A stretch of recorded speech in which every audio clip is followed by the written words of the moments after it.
Dieu, il est redoutable. Alléluia. Merci Seigneur Jésus-Christ pour ce temps que tu nous accordes. Tu es Dieu.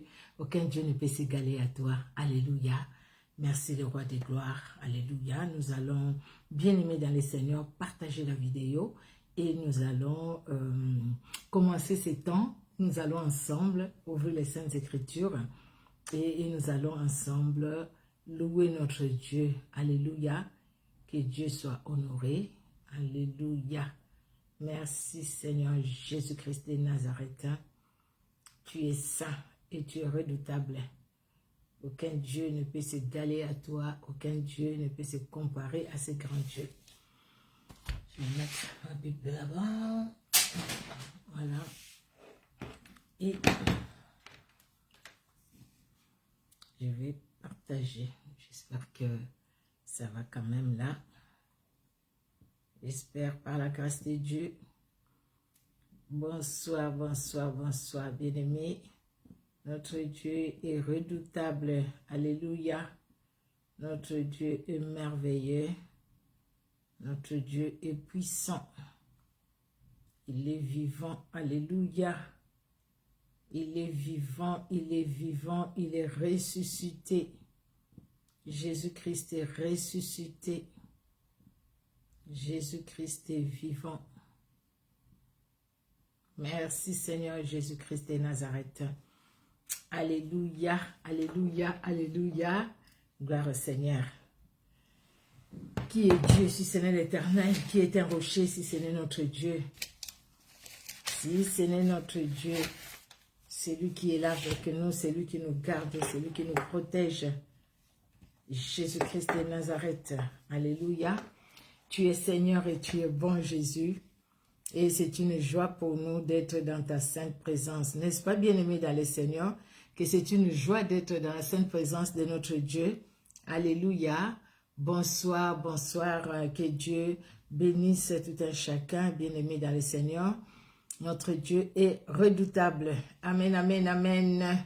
Merci Jésus. Merci les rois des gloires.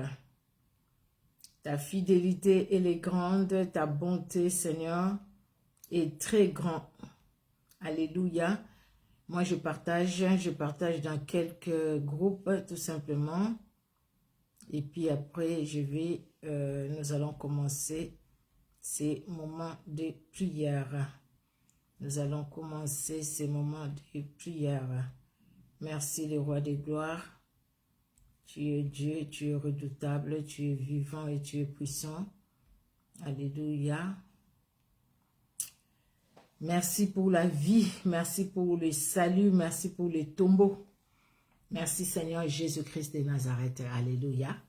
Notre Dieu est bon, notre Dieu est redoutable. Aucun Dieu ne peut s'égaler à lui. Amen, amen, amen. Aucun Dieu ne peut s'égaler à ce grand Dieu, à ce puissant Dieu, à ce glorieux Dieu. Aucun Dieu ne peut s'égaler à lui. Il est Dieu et il est redoutable. Amen, amen. Merci Seigneur Jésus.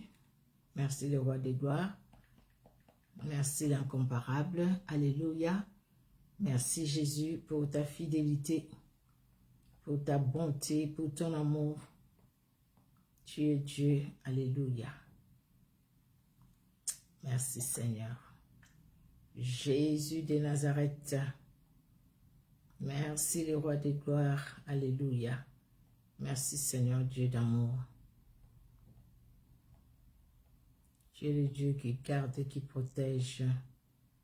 Merci Seigneur Jésus.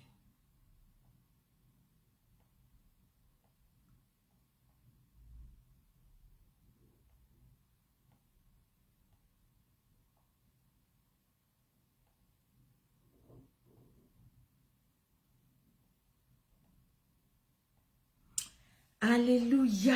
Nous allons commencer. Nous allons rendre grâce à Dieu pour son amour qui est au-dessus de tout. Nous allons rendre grâce à Dieu pour sa fidélité. Nous allons rendre grâce à Dieu parce qu'il nous a donné la force.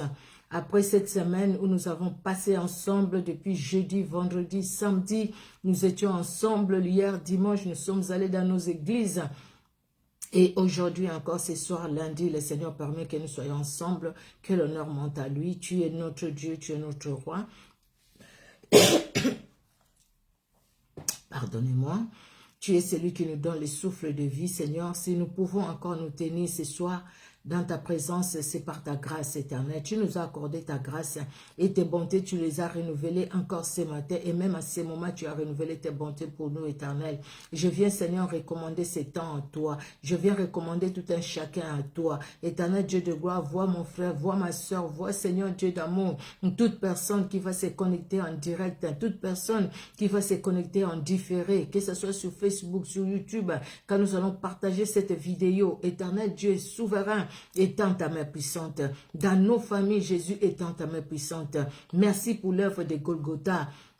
À la croix où tu nous as pardonné, à la croix où tu nous as lavé, à la croix, Seigneur Dieu d'amour, où tu nous as sanctifiés, à la croix, Seigneur, où tu nous as libérés. Gloire à toi pour l'œuvre de la croix, gloire à toi pour le pardon de nos péchés, gloire à toi pour le sang qui a coulé pour chacun de nous, le sang qui nous justifie, qui nous lave encore ce soir, le sang qui nous sanctifie encore en ces moments, Seigneur Dieu de gloire. Merci Père de nous remplir de la plénitude du Saint-Esprit.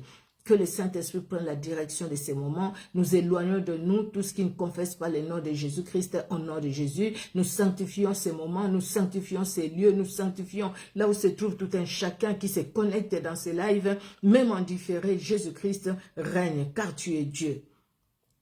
Que tout esprit contraire à ton Esprit Saint ne s'approche pas de nous au nom de Jésus. Que le feu du Saint-Esprit forme une muraille de feu tout autour de nous, de nos maisons, des membres de nos familles, au nom de Jésus. Jésus-Christ règne. Merci parce que tu es là. Merci pour ta présence, au nom de Jésus. Amen.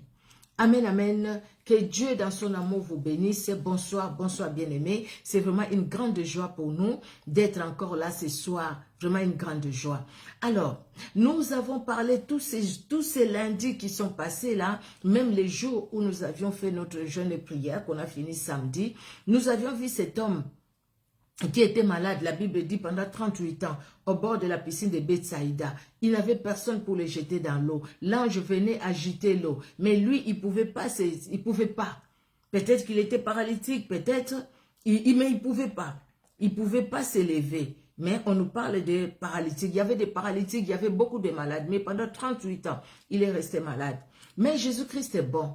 Jésus-Christ qui nous aime, Jésus-Christ qui nous connaît, va aller lui-même vers cet homme et demander à cet homme, veux-tu être guéri? Cet homme-là va dire, écoutez, oui, quelque part, je veux être guéri, mais il n'y a personne pour me jeter dans l'eau. Personne. Quand l'eau est agitée, moi, je n'ai personne pour me jeter dans l'eau. Jésus-Christ dit un mot, prends ton lit et marche. Prends ton lit et lève-toi et vas-y. Il a pris son lit, il est parti, les gens étaient étonnés et Jésus-Christ va les rencontrer pour lui dire, tu sais la personne qui t'a guéri là c'est moi, va et ne pêche plus.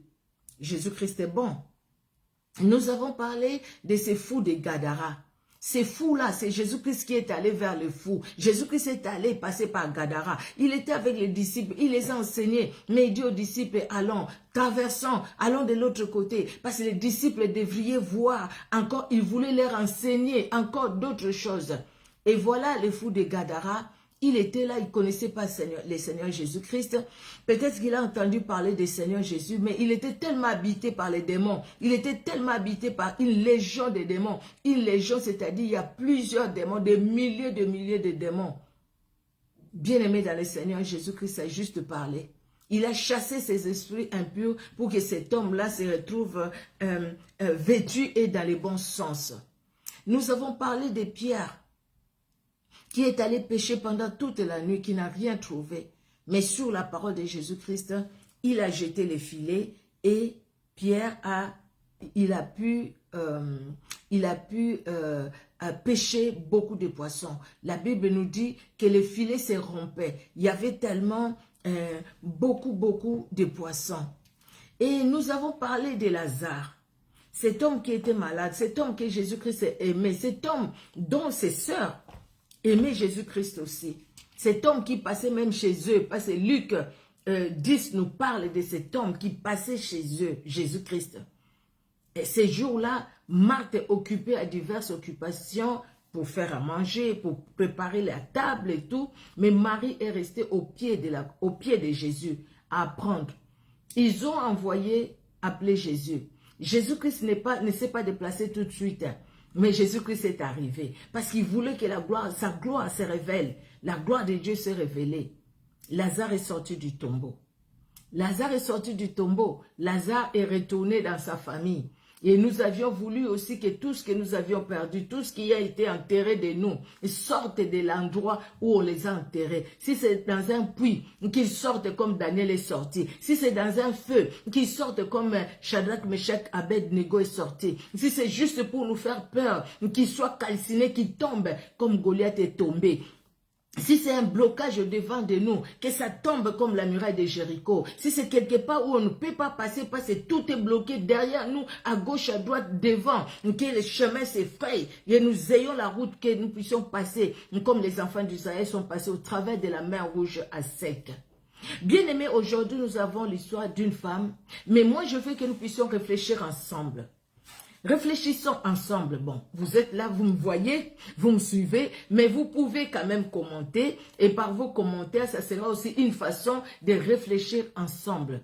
Vous pouvez écrire. Alors cette femme, c'est une femme, nous avions déjà lu son histoire. Mais dans la Bible, j'ai remarqué qu'on n'a pas parlé beaucoup de cette femme. Et le passage qui parle de cette femme, il n'y a pas beaucoup de versets qui parlent de cette femme. Mais au contraire, il y a beaucoup de leçons au travers de ce que cette femme a vécu. On a entendu des prédications sur ça. Moi-même prêché, peut-être j'en ai déjà prêché aussi sur cette plateforme. Mais qu'est-ce que le Seigneur veut que nous puissions comprendre aujourd'hui?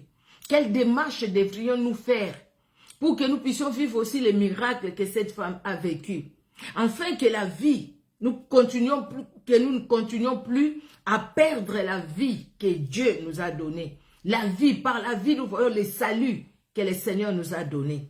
Nous allons prendre nos Bibles. Nous allons lire dans Matthieu, au chapitre 9.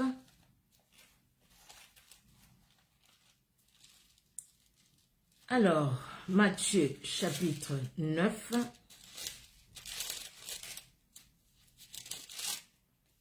Voilà, les versets 18, du verset 18 au verset 22. Matthieu 9, 18 à 22, nous allons lire. Tandis qu'il leur adressait ces paroles, voici un chef arriva, se prosterna devant lui et dit, « Ma fille est morte il y a un instant, mais viens, impose-lui les mains et elle vivra. » Jésus s'éleva et les suivit avec ses disciples. Et le verset 20.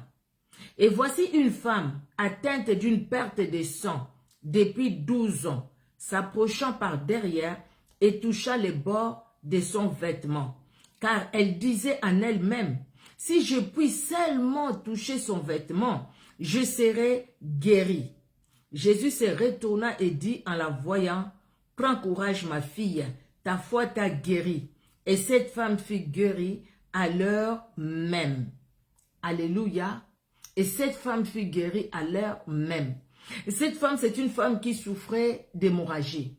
Une hémorragie, c'est la perte de sang. La perte de sang s'entraîne la mort, n'est-ce pas? La perte de sang, quelqu'un qui fait une hémorragie, cette personne-là meurt des fois même quelques heures après. Pourquoi? Parce que la personne a fait une hémorragie. La personne a fait une hémorragie. Si l'hémorragie n'est pas arrêtée tôt, cette personne peut décéder. Vous voyez?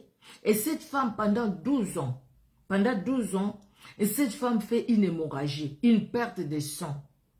Et cette femme, d'après ce que la Bible nous dit, cette femme a consulté tous les médecins. Il n'y avait pas de solution. Et cette femme a cherché des solutions. Elle n'a pas trouvé de solution. Mais cette femme a pris une décision. Elle a pris une décision, nous allons voir ça. Alors, quand nous parlons du sang, parce que c'était une perte de sang. Or, une perte de sang, nous sommes à l'époque où les choses ne se passent pas comme aujourd'hui. Nous sommes à l'époque où quand une femme était dans ces périodes rouges, la femme n'allait même pas à l'église. La femme ne pouvait pas faire à manger. La femme était considérée comme impure. Et elle est dans la perte de sang depuis 12 ans. Donc depuis 12 ans, cette femme est considérée comme impure. Depuis 12 ans, cette femme ne pouvait pas s'approcher là où il y avait des gens. Depuis 12 ans, cette femme ne pouvait pas se mettre à l'église avec les autres parce qu'elle était impure. Dans cet écoulement de sang, elle était impure. Donc là, quand elle voit la foule qui entoure Jésus, et cette femme-là avance aussi dans la foule, il a fallu avoir la foi. Mais Jésus-Christ qui est passé par là, ce n'était pas pour rien. Mais la détermination que la dame avait, ce n'était pas pour rien.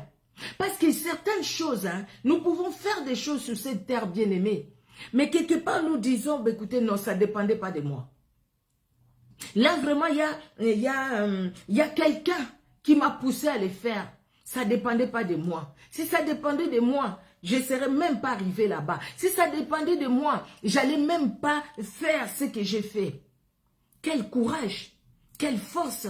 Cette femme s'est dit, malgré mon impureté, malgré cet écoulement de sang, mais j'avance. J'ai un objectif, Jésus-Christ. J'ai un but, Jésus-Christ. C'est Jésus-Christ mon but. C'est lui et c'est lui seul. Vous voyez déjà là où je vais arriver, bien-aimé. Vous voyez déjà ce que nous voulons comprendre aujourd'hui, bien-aimé. Seul objectif, c'est Jésus-Christ. Quel est l'objectif dans ta vie? Quel est l'objectif dans notre vie? Que nous soyons dans des situations difficiles ou pas. Que nous soyons dans la joie ou dans les pleurs. Quelle est la décision? Quel est l'objectif? Quel est le but? C'est quoi? Nous avons compris le but de notre vie sur la terre. Nous avons compris le but d'aller à l'église. Nous avons compris pourquoi nous lisons la Bible. Nous avons compris pourquoi nous suivons des lives comme ces lives ici. Nous avons compris pourquoi nous les faisons, avec quel objectif. Cette femme avait un objectif. Parlons d'abord du sang. Qu'est-ce que Lévitique 17 nous dit par rapport au sang? Excusez-moi, il y a une feuille qui est tombée. Voilà. Alors, je vais aller dans Lévitique chapitre 17. Alors, Lévitique 17. J'ai écrit de 12 à 14. Lévitique 17. Voilà. Lévitique 17. De 12 à 14. La Bible nous dit. C'est pourquoi j'ai dit aux enfants d'Israël, personne d'entre vous ne mangera du sang. Et l'étranger qui séjourne au milieu de vous ne mangera pas du sang.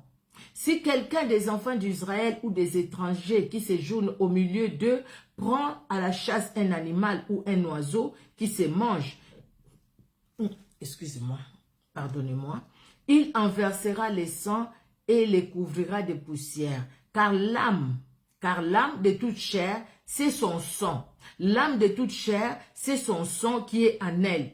C'est pourquoi j'ai dit aux enfants d'Israël, excusez-moi, vous ne mangerez les sangs d'aucune chair, car l'âme de toute chair, c'est son sang. Quiconque en mangera sera retranché. Donc, celui qui va manger les sangs sera retranché. L'âme d'une personne, l'âme, c'est, le sang, c'est la vie. Les sangs, l'âme est dans le sang. Et le sang, c'est la vie. Vous voyez, quand Caïn va tuer Abel, Dieu va lui dire quoi? Le sang de ton frère crie vers moi. Où est-ce qu'il est, Caïn? Ton frère Abel est où? Parce que l'âme est dans le sang et l'âme parle. L'âme dans le sang a parlé. Vous savez, chaque fois nous disons quand on a tué quelqu'un quelque part et puis on retrouve les meurtriers, nous disons, cet homme avait un sang très fort. Ce n'est pas question d'avoir un sang très fort, mais c'est que l'âme est dans le sang et le sang c'est la vie. Vous voyez bien aimé? Le sang c'est la vie. Donc dans la vie, il y a le sang. Ou la vie est dans le sang. Parce que si aujourd'hui, quelqu'un perd tout son sang, c'est la fin de sa vie aussi sur la terre. À moins qu'on puisse vite lui transfuser. Mais sinon, après, une hémorragie, pas d'intervention, cette personne-là perd la vie. L'âme sort de son corps. Dieu disait déjà dans Lévitique 17, nous avions lu de 12 à 14, car l'âme de toute chair, c'est son sang qui est en elle.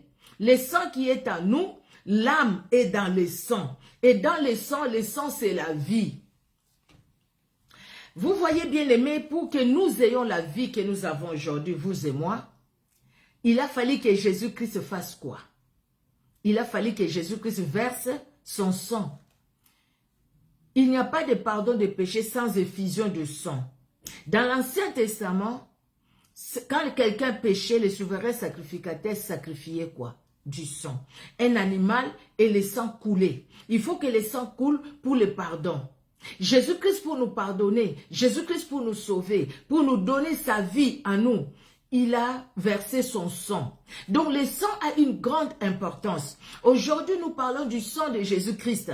Par le sang de Jésus-Christ bien-aimé, quand nous invoquons le sang de Jésus, nous savons que nous sommes protégés. Et quand nous invoquons le sang de Jésus, même les démons ne peuvent pas s'approcher de nous. Sauf si nous ne sommes pas sincères. Sauf si nous invoquons le sang de Jésus sans connaître le sang de Jésus. Sauf si nous invoquons le sang de Jésus et nous sommes toujours dans les péchés. Sauf si nous invoquons le sang de Jésus, mais nous ne reconnaissons pas son autorité dans nos vies. Si nous invoquons le sang de Jésus sans les connaître, c'est comme les 7 fils de Séva.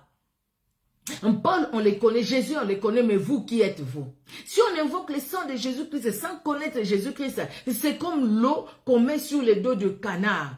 Et c'est comme comment dire, les médicaments là pour nettoyer la plaie qu'on met sur les pus. Au lieu d'enlever d'abord les pus et puis de soigner la plaie. Mais on met juste les médicaments sur les pus. Ça ne va pas soigner. Mais si on connaît Jésus, on sait qui il est, on connaît son autorité, sa grandeur. Quand nous invoquons le sang de Jésus nous couvre. Le sang de Jésus nous protège. Le sang de Jésus, ça devient une muraille de feu qui nous entoure. Pourquoi? Parce que nous connaissons le Seigneur Jésus-Christ. Le sang. Le sang est important même dans l'Ancien Testament, dans le Nouveau Testament et dans cette époque où nous sommes aujourd'hui. Dans l'Ancien Testament, la Bible disait la loi que Dieu a donnée à Moïse est pour œil, dent pour dent, sang contre sang. Et celui qui a tué par le sang, celui qui a versé le sang, son sang aussi sera versé. Bien-aimés, aujourd'hui nous sommes sur cette terre. Les gens qui vont tuer même peut-être dans la forêt, il n'y avait personne. Mais le sang va crier. Les sangs parlent. Pourquoi? Parce que l'âme est dans les sangs. L'âme, la Bible dit, l'âme de toute chair, c'est son sang qui est en elle. Lévitique 17, 14. L'âme de toute chair, c'est son sang qui est en elle. Le sang de Jésus nous donne la vie parce que le sang de Jésus est éternel. Parce que le sang de Jésus est vivant. Parce que Jésus-Christ lui-même est vivant. Pourquoi quand Jésus-Christ est venu, il pouvait regarder, la salive de Jésus a guéri les aveugles.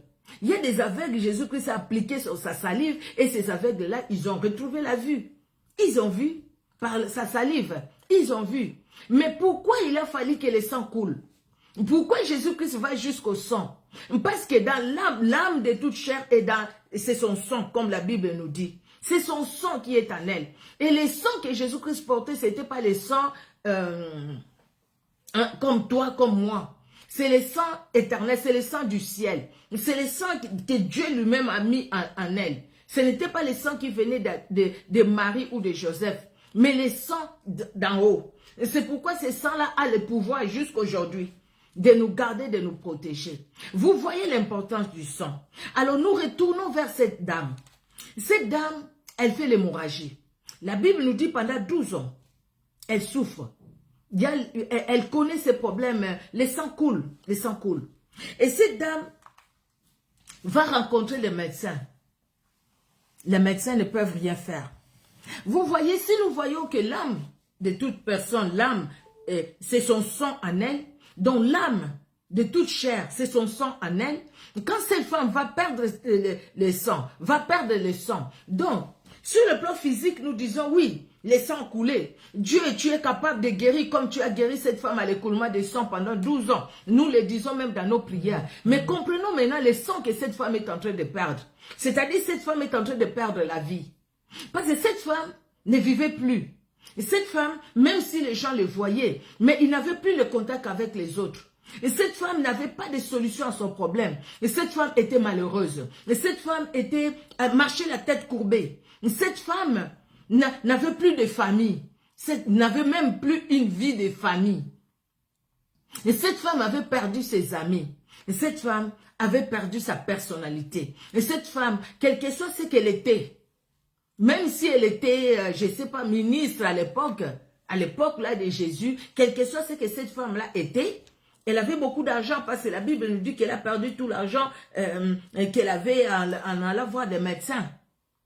Mais cette femme, le sang coulait toujours. Donc la vie sortait en elle, d'une façon permanente. La vie sortait d'elle, au fait. Cette vie qui devrait rester en elle, la vie sortait d'elle. Bien-aimés dans le Seigneur, vous savez, nous sommes là, nous servons le Seigneur. Nous sommes là, nous prions. Nous sommes là, nous parlons de Jésus-Christ. Nous sommes là, nous allons à l'église. Mais combien de fois nous allons à l'église, combien de fois nous prions, mais sans garder la vie de Christ en nous. Nous perdons à cause de quoi? Nous perdons la vie en nous à cause, bien-aimés dans le Seigneur, du désir de la chair. Les désirs de la chair qui sont contraires aux désirs de l'esprit. Les fruits de la chair qui sont contraires aux fruits du Saint-Esprit. Les désirs de la chair qui sont contraires aux désirs du Saint-Esprit. Et à cause du désir de la chair, nous perdons la vie en nous. Nous perdons la vie du Saint-Esprit en nous. Nous perdons la vie que Jésus-Christ nous a donnée. Parce que nous-mêmes, nous ouvrons une porte à l'ennemi. Parce que nous-mêmes, nous vivons selon monsieur tel, selon madame tel. Parce que nous-mêmes, nous vivons selon les hommes et non pas selon Christ.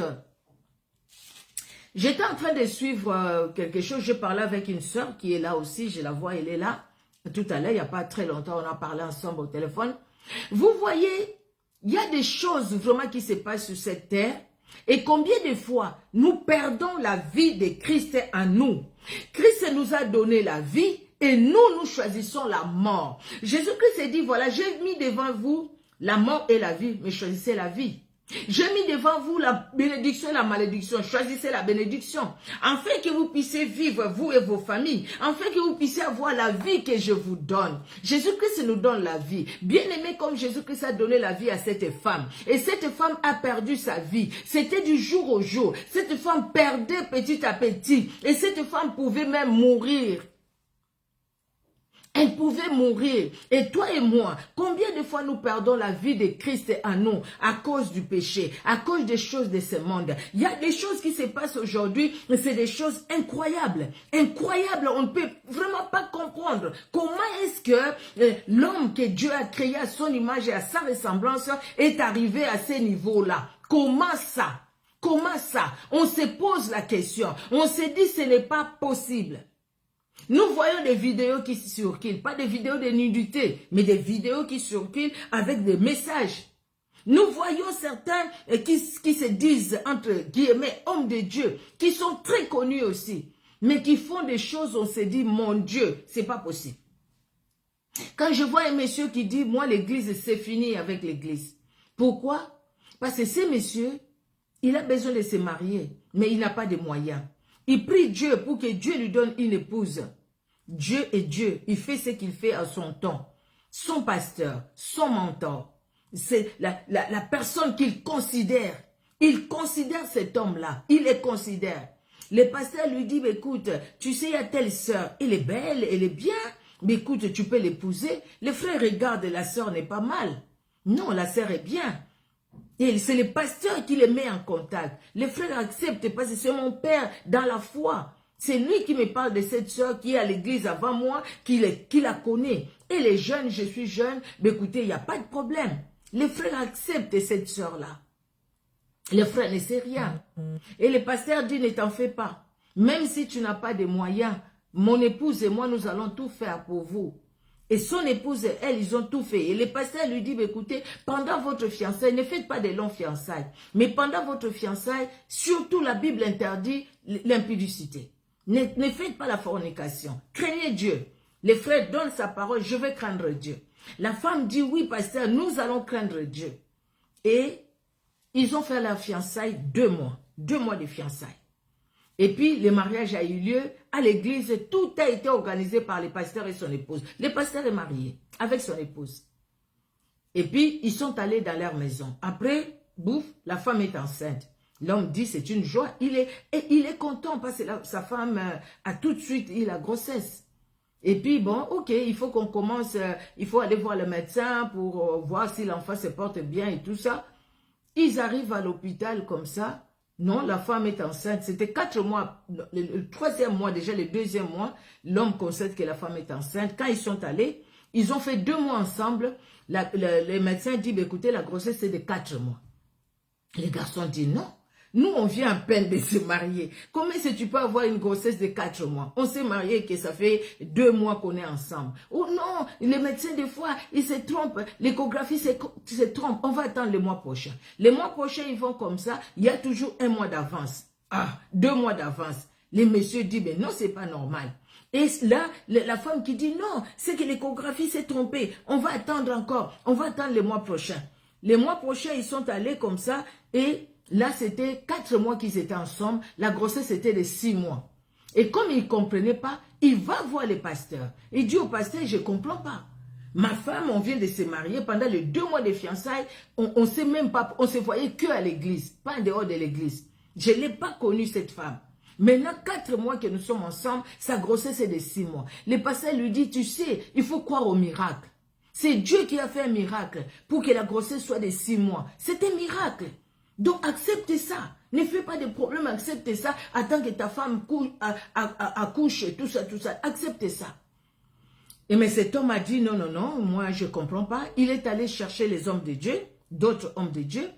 Il va poser les problèmes et les hommes de Dieu vont appeler cette dame. Et c'est là où la dame, au début, elle va nier, non, la grossesse est de 4 mois, mais nous sommes allés ensemble. Ah non, l'échographie s'est trompée. On appelle les pasteurs, l'échographie s'est trompée. Un pasteur insolent, pas possible. Insolent, pas possible. Il ne respecte personne parce qu'il a l'argent. Vous voyez aussi quand vous envoyez toujours l'argent à ces pasteurs-là, qui s'enrichissent et qui ne respectent plus personne parce qu'ils ont l'argent.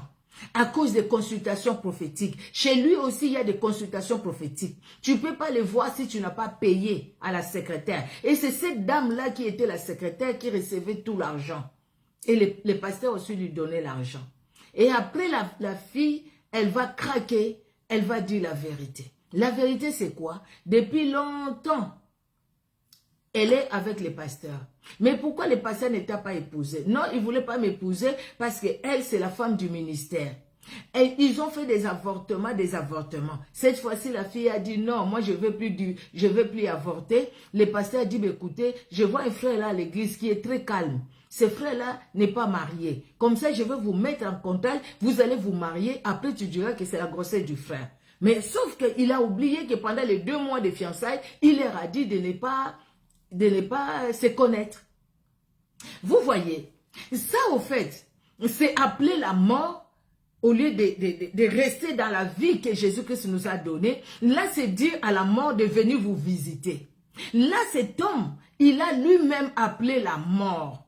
C'est comme un autre aussi, qui dit à ces jeunes garçons, tu veux épouser cette jeune fille, elle est belle, ok c'est bon. Les pasteurs donnent des conseils, surtout ne vous connaissez pas avant le mariage, surtout ne faites pas ça. Craignez Dieu, sinon Dieu va vous frapper, sinon Dieu va vous punir. Les garçons disent, je ne veux pas que Dieu me punisse, en tout cas, je vous écoute, vous êtes mon père, vous êtes notre papa, non.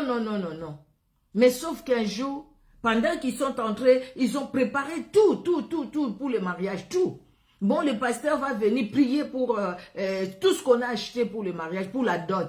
Le pasteur va venir prier. L'homme dit, écoutez, on m'a appelé là-bas, j'ai un travail à faire. Mais écoutez, il dit à sa fiancée, toi tu restes là, tu attends en fait le pasteur qui va venir. Mais il respecte Dieu. Cet homme et cette femme vraiment honorent Dieu par leur comportement. Ils ne peuvent pas se mettre ensemble.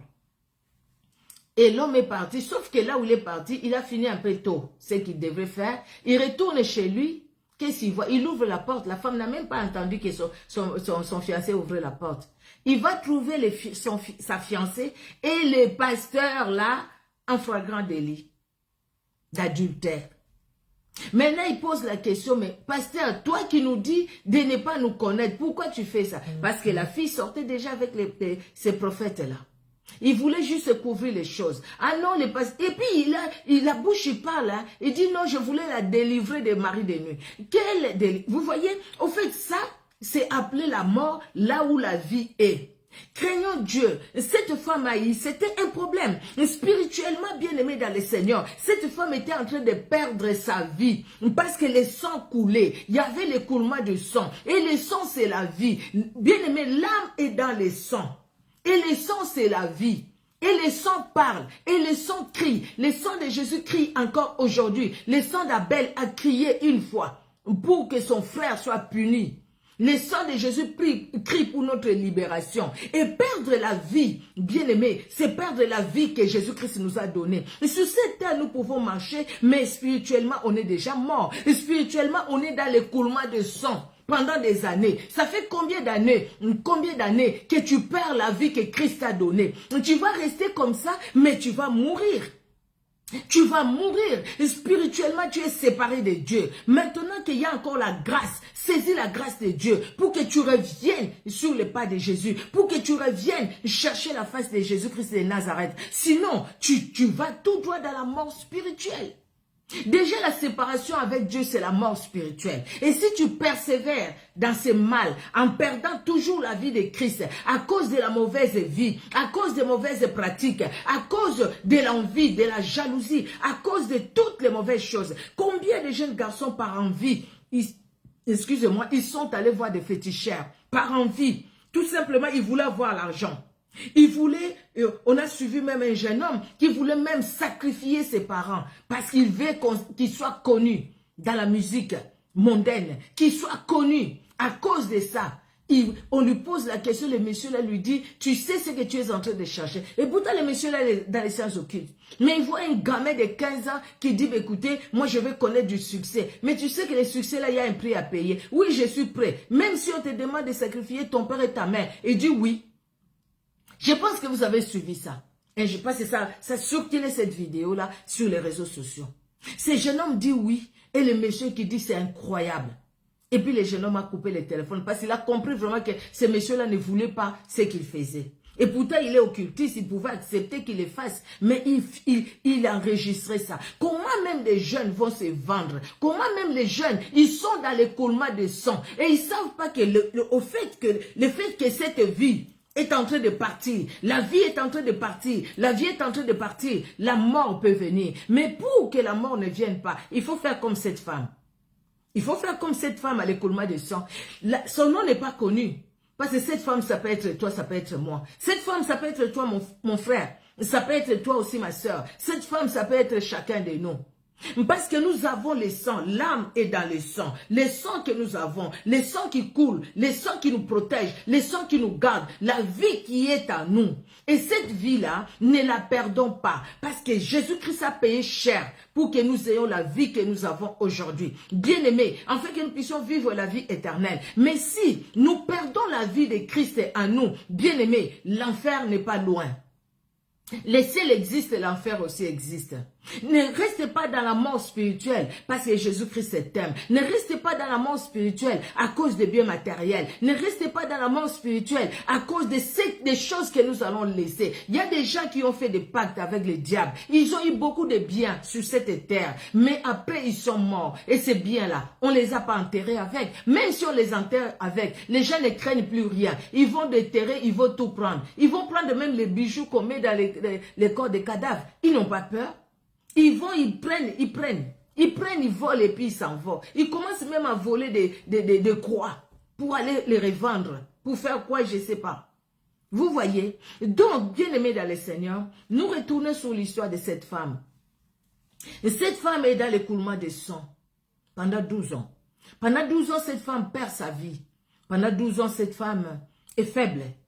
Parce que cette femme, le sang continue à couler. Elle est faible. Parce que le sang, c'est la vie. Et cette femme, elle est malheureuse. Cette femme, elle est honteuse. Cette femme, elle est séparée de la société. Et cette femme, elle n'a plus de moyens. Parce que cette femme a dépensé ce qu'elle voulait, ce qu'elle avait. Elle a dépensé beaucoup pour retrouver la vie, pour que ce sang s'arrête. Mais rien ne s'est fait. Bien-aimé dans le Seigneur, la solution à la vie, ce n'est pas un homme, ce n'est pas un prophète, ce n'est pas un pasteur. Même si ce prophète-là, dès qu'il te voit, il connaît tout de toi. Ce n'est pas un homme, ce n'est pas un pasteur, ce n'est pas n'importe qui. La solution à la vie, c'est Jésus-Christ de Nazareth. C'est lui qui a répandu son sang pour toi et moi. À l'époque, Jésus-Christ n'est même pas encore mort. Jésus-Christ n'a pas encore fait couler son sang, mais il est là en personne. Et cette femme a fait une bonne démarche. Elle a fait une bonne démarche. Cette démarche que cette femme a fait, c'est la démarche que toi, tu dois faire. C'est la démarche que toi, pasteur, toi, prophète, toi, apôtre, toi qui as perdu la vie de Christ, toi qui suis les choses de ce monde, toi avec ta bague, ta grosse bague là magique, toi qui es allé dans les cabales juives, toi qui es allé dans l'occultisme, toi pasteur, toi qui abises les jeunes filles à l'église, toi qui laves les femmes d'autrui nues à l'église, toi qui les rases devant tout le monde, toi qui dénigres les femmes, toi qui abuses des femmes mariées comme des jeunes filles à l'église, toi qui croit donner la vie par ta salive, qui croit donner la vie par ton corps, qui croit donner la vie par ta sémence en tant qu'homme, qui croit donner la vie par l'eau que tu donnes aux gens, qui croit donner la vie par l'huile que tu donnes aux gens. La vie n'est pas là et tu le sais. Et toi, parce que toi-même, tu as perdu la vie de Christ en toi, tu ne veux pas mourir seul. C'est pourquoi tu entraînes aussi les autres. C'est pourquoi tu entraînes les autres. Tu entraînes les autres pour que tu ne meurs pas seul. Tu sais là où tu vas aller si tu ne te répands pas. Mais fais la démarche de cette femme. Répands-toi. Cette femme voit la foule. Mais elle veut se séparer. Elle veut se distinguer de la foule. Et cette femme ne va pas suivre Jésus-Christ comme la foule. Jésus-Christ va à gauche, la foule va à gauche, Jésus-Christ va à droite, la foule va à droite. Parce que l'objectif de cette femme, ce n'était pas la foule. La foule ne va rien faire pour elle. Parce qu'elle a cherché la vie partout, elle n'a pas eu. Même son argent n'a pas suffi pour... son argent ne l'a pas servi pour avoir la vie. Cette femme, elle entend parler de Jésus-Christ. Cette femme dit, moi mon salut, ma guérison ne viendra que de lui. J'ai entendu ce qu'il a fait. J'ai entendu ce qu'il a fait. Je sais que moi aussi, au lieu de continuer de perdre la vie comme ça, je vais conserver ma vie. Je vais garder la vie. Alors pour garder la vie, je ne peux qu'aller vers celui qui est la vie et qui donne la vie. Pierre avait raison de dire, à qui d'autre irions-nous? C'est toi qui as les paroles de la vie. Jésus-Christ l'a dit lui-même dans Jean 14, je suis le chemin, la vérité et la vie. Nul ne veut au Père que par moi. Je suis le chemin, la vérité et la vie. Quand il parle dans Jean 10, les voleurs ne viennent que pour dérober, tuer, tout ça, mais moi, je suis venu pour que mes brebis aient la vie et qu'elle soit, cette vie-là soit en abondance. Jésus-Christ nous l'a dit. Il est venu pour donner la vie. Nous voyons même Jonas dans le ventre au poisson, qui était presque mort là-bas. Mais Jésus-Christ voulait la vie pour lui. Il ne l'a pas laissé là-bas. Et quand Jonas va reconnaître, il dit là je suis sans vie maintenant. Je suis comme cette femme dont le sang coule. Je suis sans vie. Seigneur, viens à mon secours. Pardonne-moi parce que j'ai refusé d'écouter à ta voix. Le Seigneur écoute sa prière. Il exauce sa prière. Il dit au poisson, vomis mon fils là où je voulais qu'il soit. Et le poisson est allé. Qui a montré au poisson la direction de Ninive? Vous vous êtes posé cette question-là. Le poisson, c'est un poisson. Pourquoi il va vomir Jonas à Ninive, là où il devait aller? Pourquoi il va se diriger vers là? Parce que tout est conduit par celui qui donne la vie. La vie de Jonas dépendait de la mission que Dieu lui a donnée. Jonas devrait obéir pour que sa bénédiction soit. Et Jonas se retrouve là-bas. Parce que Dieu a orienté les poissons vers là où il y avait sa bénédiction. Bien-aimés dans le Seigneur, Dieu nous oriente aussi là où il y a notre bénédiction. Et Dieu a orienté cette femme. Regardons pour cet homme sur la piscine de Bethsaïda. Jésus-Christ est allé le trouver sur son lit. Regardez le fou de Gadara. Jésus-Christ est allé le trouver là où il partait sur le cimetière. Regardez Pierre. Jésus-Christ est allé le trouver là où il faisait sa pêche. Parlons de qui? de la femme, comment elle s'appelle encore, la Sunamite. Dieu est allé dans sa maison. Cette femme dont on devait prendre les enfants pour les faire les esclaves. Cette femme est allée chercher les serviteurs de Dieu. Bien-aimée dans le Seigneur, cette femme a l'écoulement de sang pendant 12 ans. Cette femme est allée chercher Jésus-Christ. Jésus-Christ, on les cherche. Il y a un frère qui chante chez moi. Jésus-Christ, on les cherche. Bien-aimé, il nous a dit, nous allons lire la Bible. Jésus-Christ, on les cherche. On cherche Jésus-Christ. On ne va pas rester là pour dire, écoutez, que Jésus-Christ vienne me trouver où je suis et qu'il me parle. Tu veux qu'il te parle comment? Il te parle au travers des prédications. Toi, tu crois que Jésus-Christ parle tout simplement chez les gens où dès qu'il commence à parler, d'ailleurs, là, il y a 10 000 personnes. Des fois aussi, il n'y a même pas la vie de Christ là-bas. On parle des choses pas possibles. Mais écoutez, les personnes qui vous parlent calmement, les personnes qui vous parlent posées clairement, les personnes qui vous parlent que de la parole de Dieu, comme nous le faisons sur cette plateforme. Qu'est Jésus-Christ et Jésus-Christ est seul. Il n'y a pas une autre personne. Il n'y a pas un livre que la Bible. Il n'y a pas une autre personne. On ne parle même pas de nous-mêmes parce que nous sommes bien sans Christ. Bien-aimés, dans cet écoulement de sang, nous ne voulons pas perdre notre vie. Nous devons aller chercher Jésus-Christ. Nous devons le chercher. Vous savez, Marthe et Marie, nous avons parlé de ça il n'y a pas longtemps. Marthe et Marie, ils ont envoyé les gens chercher Jésus-Christ. Elles étaient dans un problème. Elles ont perdu leur frère. Elles ont envoyé les gens chercher Jésus. Et quand Jésus est arrivé, regardez, nous avions lu ça dans Jean 11, 32. Marie vient se jeter aux pieds de Jésus. Elle va s'incliner. Elle va reconnaître l'autorité de Jésus. Elle va s'incliner. Elle va adorer Jésus-Christ. Jésus-Christ frémit. Jésus-Christ est touché. Bien-aimé, Marie a touché Jésus par son adoration. La femme à l'écoulement de sang, parce qu'elle cherchait Jésus, elle a touché Jésus. Cherchons Jésus-Christ.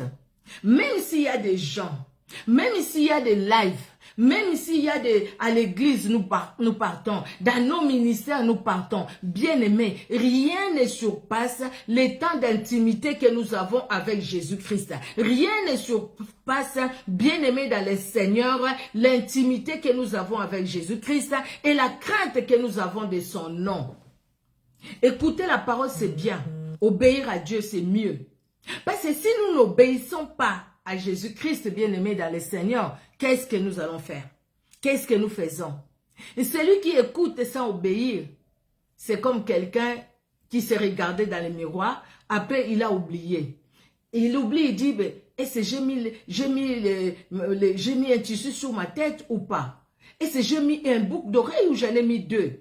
J'ai porté l'habit de quelle couleur? La personne qui se regarde dans le miroir et tout de suite, il oublie comment il était. Jésus-Christ dit, celui qui m'aime garde mes commandements. Celui qui aime Jésus-Christ garde les commandements de Dieu. Alors la femme a l'écoulement de sang pendant 12 ans. Cette femme cherche Jésus. Et quand elle voit Jésus passer, elle dit, j'ai saisi cette occasion. Je ne rate pas. Parce que c'est une opportunité que Jésus-Christ me donne, afin que je puisse les toucher. Bien-aimé dans le Seigneur, cette femme va avancer malgré la foule. Parce que cette femme dit, mon problème ce n'est pas qu'elle me voit. Non, mon problème c'est que je les touche tout simplement. Je vais juste les toucher. Bien-aimé dans le Seigneur, notre problème ce n'est pas que le matin on se réveille, on a de belles voitures. Le matin on se réveille, on a trouvé du travail. Le matin on se réveille, on a des jets privés. Non, notre problème c'est de toucher Jésus-Christ. C'est de toucher Jésus-Christ. Toucher Jésus-Christ, bien-aimé dans le Seigneur, c'est être dans sa parole. Regardez, Marie a touché le cœur de Jésus par son adoration. Nous, vous et moi, nous touchons le cœur de Jésus-Christ par notre adoration. Or, nous ne pouvons pas l'adorer si nous ne le connaissons pas. Nous ne pouvons pas l'adorer si il n'est pas notre ami. Marie a adoré Jésus-Christ parce que Jésus-Christ était son ami. Bien-aimés dans le Seigneur, nous avons la grâce aujourd'hui que Jésus-Christ soit notre ami. Nous avons l'ami fidèle, Jésus-Christ de Nazareth. Alors touchons son cœur, touchons son âme, touchons-les, Jésus-Christ, parce que nous avons que lui et lui seul.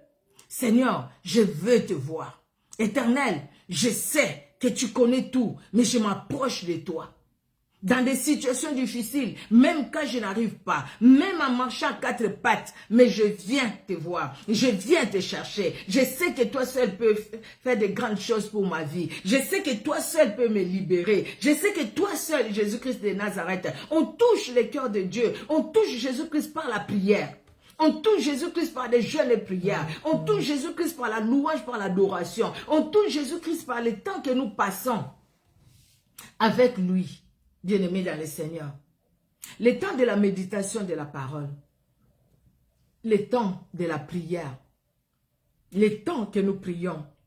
Vous savez, la personne qui touche le cœur de Jésus ne passe plus son temps devant la télé, devant des choses qui ne les glorifient pas. La personne qui touche le cœur de Jésus-Christ cherche la gloire de Dieu en premier. La Bible dit, cherchez premièrement le royaume des cieux et le reste vous sera donné par-dessus, tout par surcroît. La personne qui touche le cœur de Jésus cherche d'abord la gloire de Jésus. Et cette femme s'est dit, elle pouvait dire, je passe devant, comme ça elle me verra, comme ça elle va dire, parce qu'elle connaît tout, il connaît tout, pardon, comme il connaît tout, il me verra, il va dire, ma fille, viens.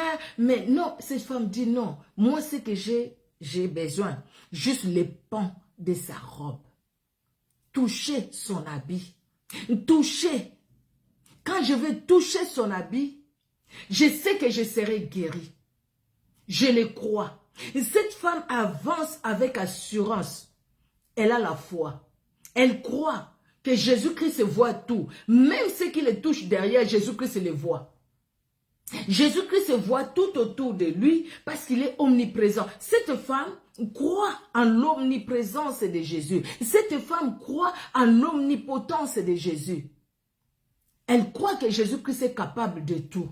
Le toucher, quel que soit là où je vais le toucher, Jésus-Christ va me guérir. Bien-aimé dans le Seigneur, Jésus-Christ regarde cette femme. Quand Jésus-Christ se retourne, qui m'a touché? Les disciples vont dire, tu ne vois pas la foule, tu demandes qui t'a touché. La femme est venue. Là, la femme sait qu'il y a quelque chose qui s'est passé dans mon corps. Je ne perds plus la vie. J'ai gardé la vie. La vie est à moi. Quelque chose s'est passé. Cette femme va venir s'incliner devant Jésus. Et cette femme va avouer ce qui s'est passé. Cette femme va donner, elle va parler de son problème. Jésus-Christ la regarde et Jésus-Christ l'aime. Et Jésus-Christ dit, ma fille, va, ta foi t'a sauvée. Parce que tu as eu foi en moi. Parce que tu crois que la vie c'est moi qui donne. Ma fille, tu es sauvée. Ton âme est sauvée. Comme ton corps est sauvé, ton âme aussi est sauvée. Parce que Jésus-Christ donne la vie à notre âme, à notre corps. Et le sang, l'âme de l'homme est dans le sang. L'âme d'un être humain est dans le sang. L'âme dans le sang. Et le sang c'est la vie. Maintenant, cette vie qui sortait de toi, cette vie que tu perdais, tu ne la perdras plus. Maintenant, tu gardes la vie à toi. Donc, du coup, maintenant, tu reprends la vie de l'église. Donc, du coup, maintenant, tu peux te tenir devant les gens. Du coup, maintenant, tu peux parler. Du coup, maintenant, ta tête qui était courbée est relevée. Maintenant, tu n'as plus la tête courbée. Tu as la tête relevée. Pourquoi? Parce que Jésus-Christ t'a fait du bien. Vous voyez, bien-aimés, démarche de la femme, elle a cherché Jésus-Christ. Elle s'est rapprochée de Jésus-Christ. Elle a touché Jésus-Christ. Là, j'ai parlé déjà 11:32. Et comme Marthe a touché, Marie, pardon, a touché le cœur de Jésus par son adoration. Vous savez, Jacques 4 nous dit, vous demandez et vous ne recevez pas parce que vous demandez mal. Hein? Vous demandez, vous ne recevez pas, c'est parce que vous ne demandez pas. Et vous demandez, vous ne recevez pas, c'est parce que vous demandez mal. Vous demandez juste dans le but de satisfaire vos besoins. Mais le Seigneur ne veut pas ça. Le Seigneur veut que nous puissions recevoir quand nous demandons. Jacques au chapitre 4, de 1 à 3. D'où viennent les luttes et d'où viennent les querelles parmi vous? N'est-ce pas de vos passions qui combattent dans vos membres? Vous convoitez et vous ne possédez pas. Vous êtes meurtriers et envieux et vous ne pouvez pas obtenir. Vous avez des querelles et des luttes et vous ne possédez pas parce que vous ne demandez pas. Vous voyez, je pense que Jacques a bien expliqué ça. Je vais aller jusqu'au bout, le verset 3. Vous demandez, vous ne recevez pas parce que vous demandez mal, dans le but de satisfaire vos passions. adultères que vous êtes, ne savez-vous pas que l'amour du monde est inimitié contre Dieu? Celui donc qui veut être ami du monde se rend ennemi de Dieu. L'amour du monde est inimitié contre Dieu. L'amour du monde nous fait perdre la vie de Christ en nous. Les jalousies, les querelles, les disputes nous font perdre la vie de Christ en nous. La haine, l'envie, la jalousie nous fait perdre la vie de Christ en nous. À cause de la haine, beaucoup sont allés dans les sciences occultes. À cause de la jalousie, beaucoup sont allés dans les sciences occultes. À cause de l'envie, beaucoup sont allés dans les sciences occultes. Une grande sœur qui appelle sa petite sœur à la maison pour l'aider. Mais l'homme, le mari de la grande sœur, ne voit pas d'autres femmes sur la route que la petite sœur à sa femme. Vous ne voyez vraiment pas que la main de l'ennemi est là. Beaucoup de ces cas-là, beaucoup.